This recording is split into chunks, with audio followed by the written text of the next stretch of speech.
Okay, this is a political analysis of World Roleplay. This is my second episode, and not much has happened. And North Korea has really been doing a lot of developments. So, first, they made a trade deal with India, and then once that happened, there was an attempted coup, and then that coup was discovered and the people part of the coup are, well, if they're not dead, they're kind of dead walking because they'd probably want to die. North Korea, what else did they do? Oh, North Korea agreed to dissolve their nuclear weapons program in exchange for non-aggression pact and peace with the United States of America. And as a part, kind of a part of this deal, India is providing nuclear weapon deterrent for North Korea in the case that they get attacked. My opinion on that move, it's good for the United States because if North Korea doesn't fulfill that promise, then they can obviously say that the treaty isn't void and we can declare war on you. But if they do agree to disarm their nuclear weapons, then you have North Korea not having nuclear weapons anymore, and you have peace with North Korea, so you don't have to worry about that anymore. And yeah, you do have to worry about war with North Korea because they could go back on their promise to not attack you, which would be part of the non-aggression pact. Both nations are promising not to attack each other.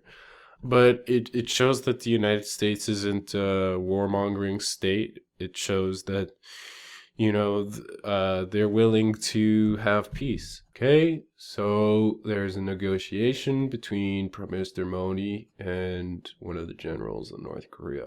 Basically, what he wants with this agreement is to have an Indian nuclear sub in North Korea, which would basically give him control of this nuclear arsenal. He also asked for some military equipment. The military equipment is allowed, but the nuclear sub is not allowed because India does not trust North Korea. The fact that India refused to put a nuclear sub in North Korea means two things. One, it means that the player of India is not an idiot. And two, it means that India does not trust North Korea with a nuclear arsenal. And this is an important note to make because if India does not trust North Korea, then they're not at the final stages of becoming a puppet state yet. They're not fully under the control of India yet, which means that the international community still has time to intervene and prevent India from taking control of North Korea, in the way that China has taken control of North Korea as a puppet state. The control is shifting over from China to India in the case of North Korea. But there's still time for this event to be stopped. That's what this means. My opinion on this is that China has really screwed up. They allowed their puppet state to be released from their control. Now their options to prevent further damage and control their losses, that their options are getting more limited by the second. Every day that goes by that the North Korean state is not under the control of China, they get more and more free and more under the control and influence of India rather than China, and that is obviously bad for China. There might even be a possibility of China invading North Korea and just annexing it. India has also stationed military forces in Kashmir, which is fitting with my predictions of what was going to happen. I predicted that Kashmir was going to become a puppet state of India. That has just occurred with these military forces in Kashmir. They can no longer do anything. India basically controls Kashmir because they have more military soldiers than the Kashmir army has in the country, so they could easily take over. So that went along with my prediction. Interesting that nobody seemed to care, especially Pakistan. Then there was a joint nuclear exercise with North Korea and India. Again, surprising that nobody cared. Nuclear exercise is kind of a big thing. And then India sent nuclear inspectors to North Korea to get their nuclear stockpile. I don't think he understands the rules with investigations, because we decided last season that if an inspection team is sent and it's allowed to investigate, that it will discover whatever they're looking for. If you have nuclear weapons, right, and you allow an investigation team to look for nuclear weapons in your country, then we decided last season that that team would discover those nuclear weapons. And so him saying that he can hide these nuclear weapons is weird. Basically, there's not much to say because India has completely outmaneuvered everybody politically. Completely flawless political chess here.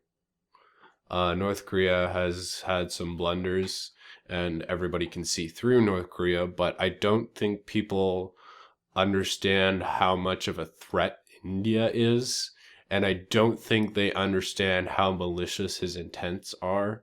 I can see what he's trying to set up, and I'm not going to say it here, but I know what you're trying to do, and it's going to be very interesting to see it happen. I will be equally disappointed in the player base and equally surprised that it happens, if it does happen. But basically, nobody has opposed him or even questioned him. I'm wondering where Pakistan is in all of this, because Pakistan should be opposing everything that India does solely on the basis that they're India. I mean, they don't need a reason to oppose India. In this case, they do have a reason to oppose India, but they should be opposing India just on everything. Everything. If the Prime Minister of India took a dump in a toilet, Pakistan should be there, indicating that this is blasphemy to God and this is a horrible thing. How could you do this? This is an atrocity. It's human rights violation. Taking a poo in the toilet, like, how dare you? You know what I'm saying? South Korea is funding a revolution in Vietnam, a not a communist revolution, a revolution against communism. They're funding a capitalist, or at least that's what it appears like. They're funding a capitalist revolution in Vietnam. I look forward to how that plays out, because I don't know how that's going to play out. And I'm wondering how China is going to feel about that. I don't think they're going to feel very well about that. You know, there's some really powerful plays being set up here for whoever claims China next. China could annex North Korea, and if they discover that South Korea is funding these capitalist revolutionaries, then they might annex South Korea too, or start a conflict there. So that's going to be interesting. I think that's not the course of action that is optimal. War with South Korea. If they discovered that South Korea was funding the capitalist revolution in Vietnam, obviously they would have to counterfund and support the Communist Party, and they should support it outright. With their military, not with funds, like actually bring the tanks in and then crush the capitalist revolution. If they discovered that South Korea was funding the revolution, then they could act upon that. And I think what the action they should take is, instead of in that situation, instead of annexing North Korea, they would have to rearrange the regime, obviously, to have a more pro-China leadership or administration. And then once they have the control back over the puppet, they would have to reinstate aggressive operations upon South Korea. They would have to up attacks and up military funding to North Korea and attack South Korea through that proxy state. That would be probably the optimal solution to that situation for China, because I mean, everybody's gonna know, right, that China's funding North Korea to wage war against South Korea, but nobody can do anything about it. I can't think of one thing that anybody could do about it besides something really stupid. Basically, India has, in summary this week, India is completely dominating the political scene. And outside of India, North Korea, and the United States, absolutely nothing is happening in the world. And yeah, those are the big three right now. North Korea, well, they're not really big, but they're just kind of relevant. India is big and relevant. China and Russia were claimed by people who were completely inactive, so they've taken a hit because of that. And those situations will have to be rectified by future claimants. And the United States has been doing really good. The Obama administration has really been going hard to get that legacy that they want.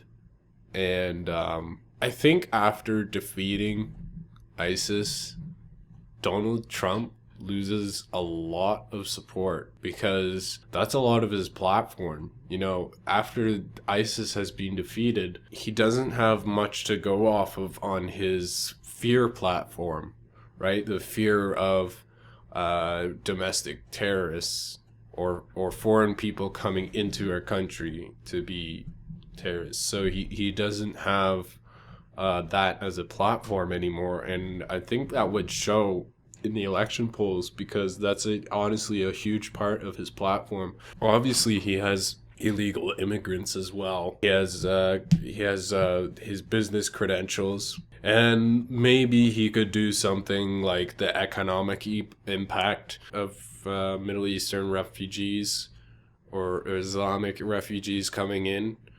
But honestly, he doesn't have much, and if he does have something, like, it's not as strong or as present as the threat of the Islamic State. They're much more.